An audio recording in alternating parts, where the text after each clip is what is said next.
papunta sa C5. Tingnan natin kung kaya na ba natin dadaanan.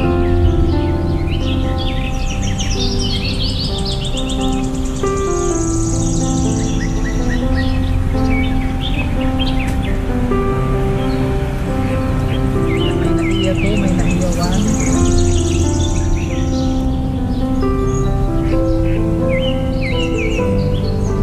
Pinakabagong kalsada, naka-skyway siya, papunta ito ng Sukat, galing sa Tulgit ng Cavite papunta dito sa Sukat.